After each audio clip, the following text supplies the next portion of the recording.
Hi, and welcome to Licks and Tips again with John Standefer.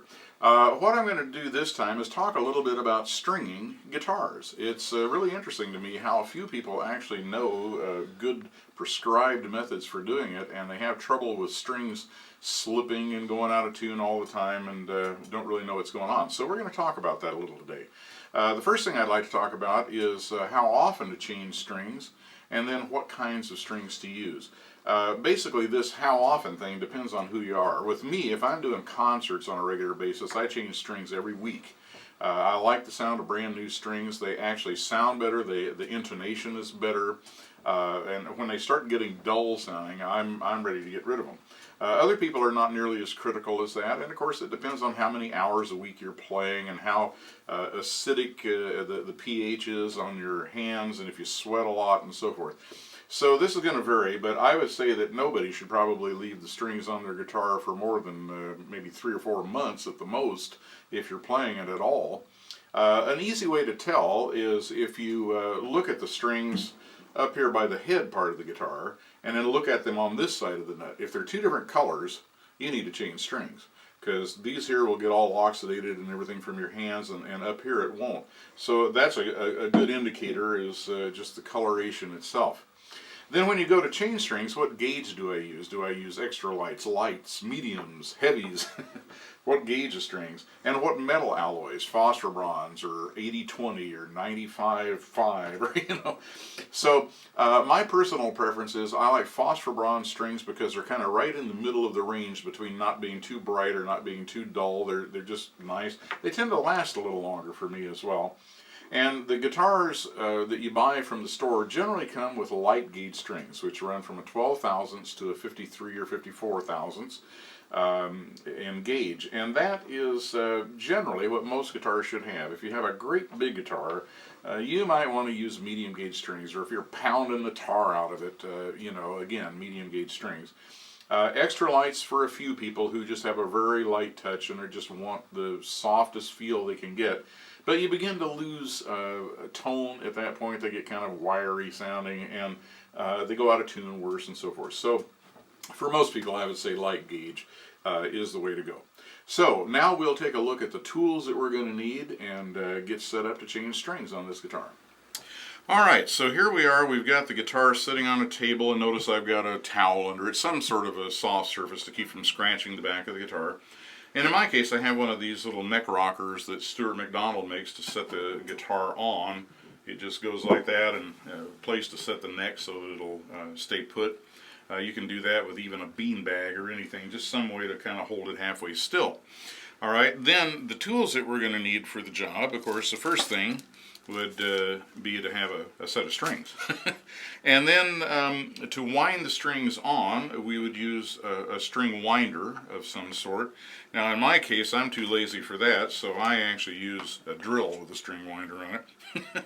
And then as we are taking things on and off and everything, we're going to want some sort of a set of cutting pliers in order to cut the strings. And I got some end nippers here, but you can use a lot of different styles of pliers.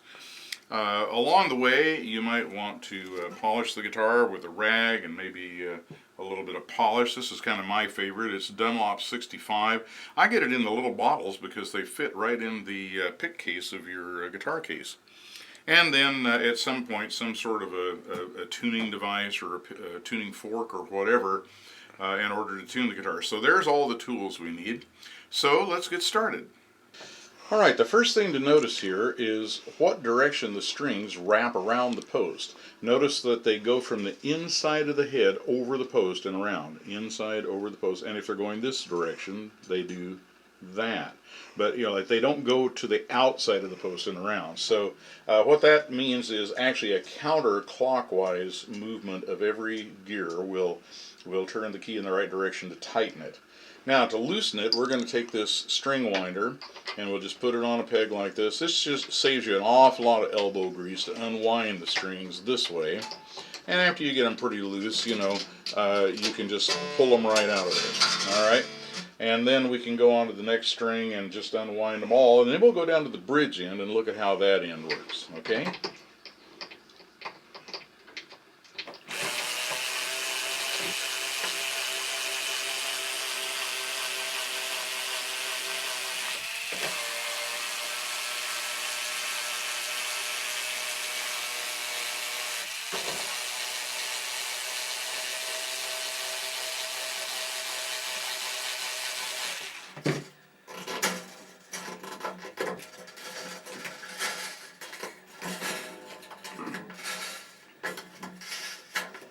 Okay, so taking the strings off at this end, the strings are held in by these bridge pins, which can be plastic or bone or wood or any number of different materials.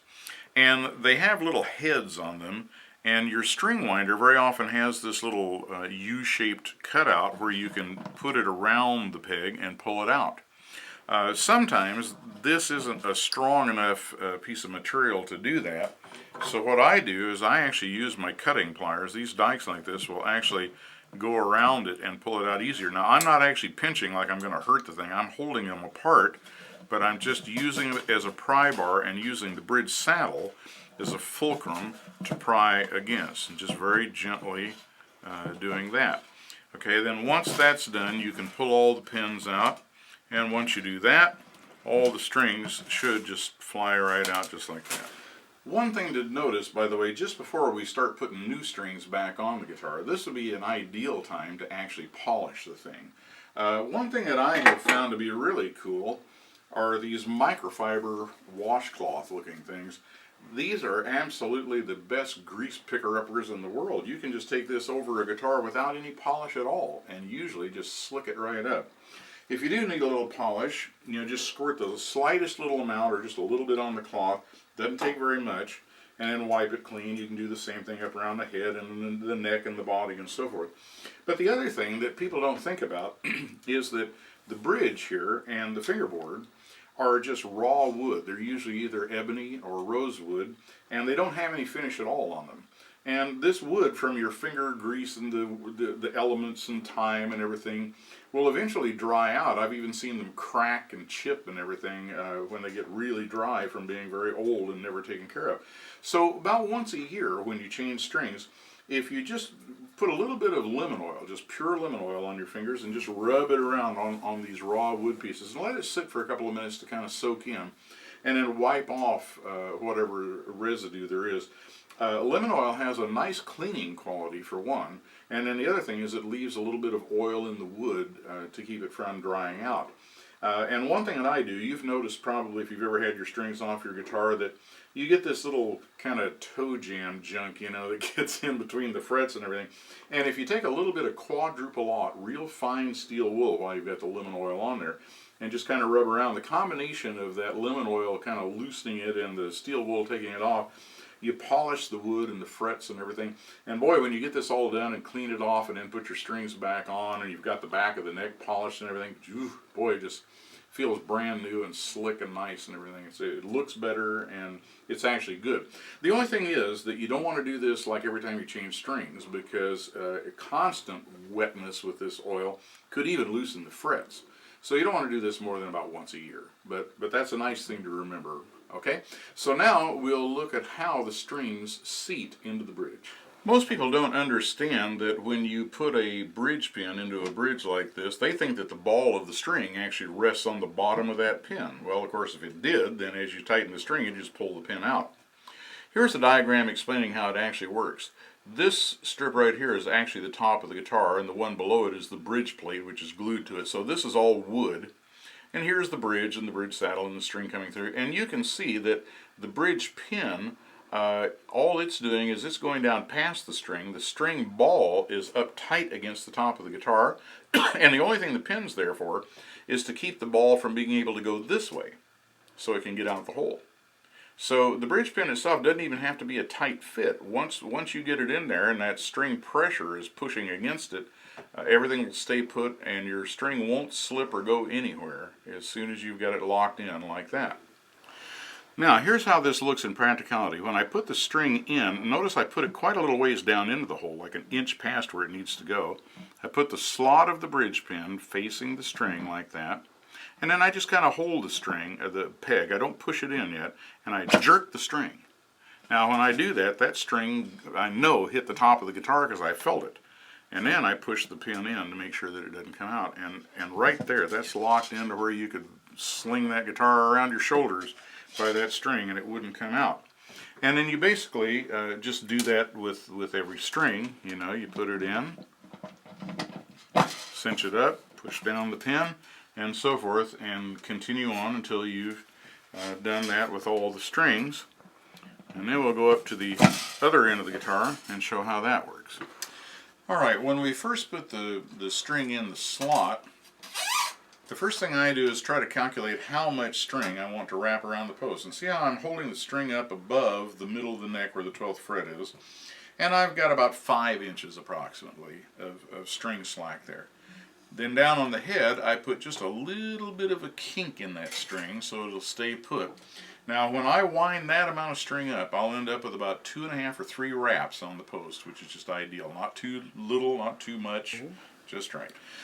Okay, now you'll notice that the string is passing through the post and has a little kink in any of it. The thing to notice is that the post itself is concave shaped. Okay?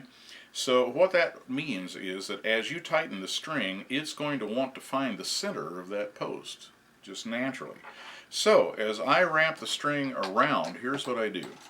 I make the first wrap go over the top of the loose string there, right? Then as I wrap it around, I kind of forcefully pull it down and make the next wrap go under it. Now as I tighten up the string, you can see right there that you've got a wrap above and below that end of the string. Now what happens is this part of the string is pulling up and that part of the string is pushing down, and when you tighten the string, it's actually pinching on this piece here, which helps hold it in. You don't have to put any extra kinks in the string. You don't have to wind the string back through the hole or anything like that, because as soon as you wind this up, that's going to stay put right now because it can't go anywhere.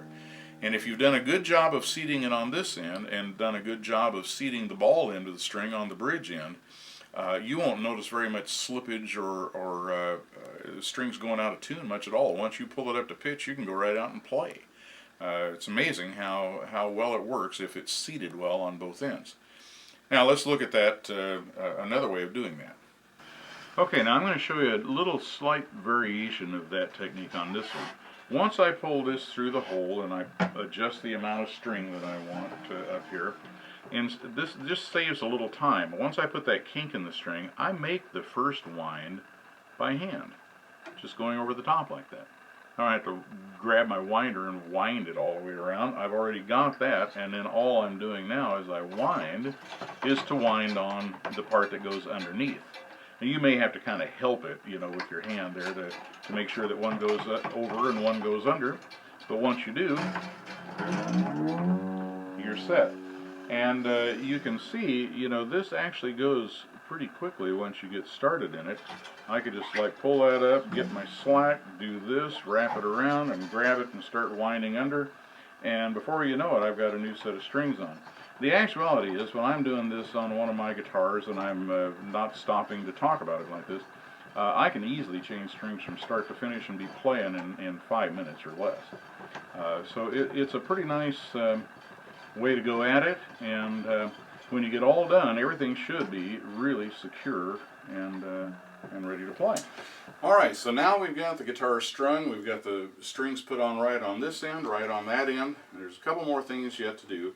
One is that we can go ahead and just snip off the ends of these strings because they no longer need to be there, and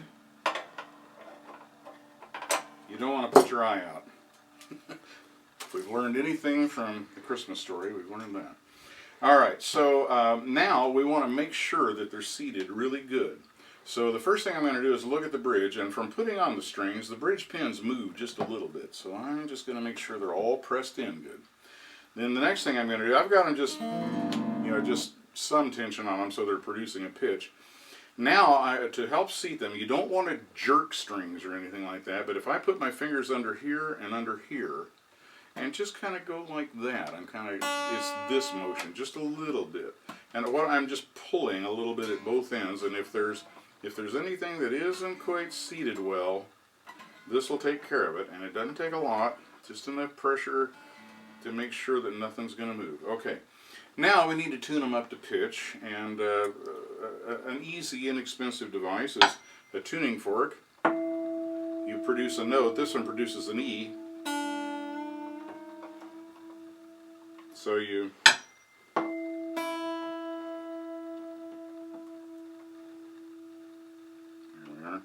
So there's an E. Now I've done this enough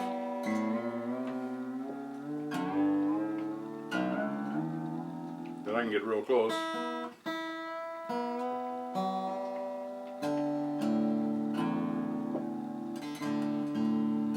Now you notice as I'm bringing these up, I have to kind of keep going back over them 2 or 3 times, because when you pull some strings up, the tension on the neck makes the others go down. So you have to kind of go over this 2 or 3 times. But when you start getting pretty close, then you could actually pick up the guitar and throw one of these electronic tuners on it, where you can see what you're doing. And you can look at the individual strings, and pull them up to where they ought to be.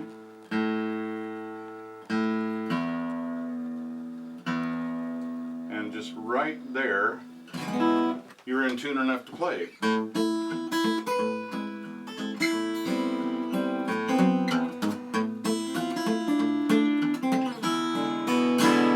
And I've walked out and actually played concerts with strings that have only been on my guitar about 5 minutes. And you don't have to tune very much. You might touch it up once or twice during the concert, but I think you probably would anyway. So anyway, it doesn't take a whole lot of tuning once you put strings on correctly. So I hope you've learned a little something there. We might eventually come back and talk about stringing other types of guitars, nylon string guitars and electric guitars with Floyd Rose whammy bars. They're all a little different. But at least you can get the idea from this one of the basic idea of doing it. And since I'm mostly an acoustic guitar player, I figured probably most of you will be too. Anyway, we'll see you next time on Licks and Tips. Until then, have a great winter.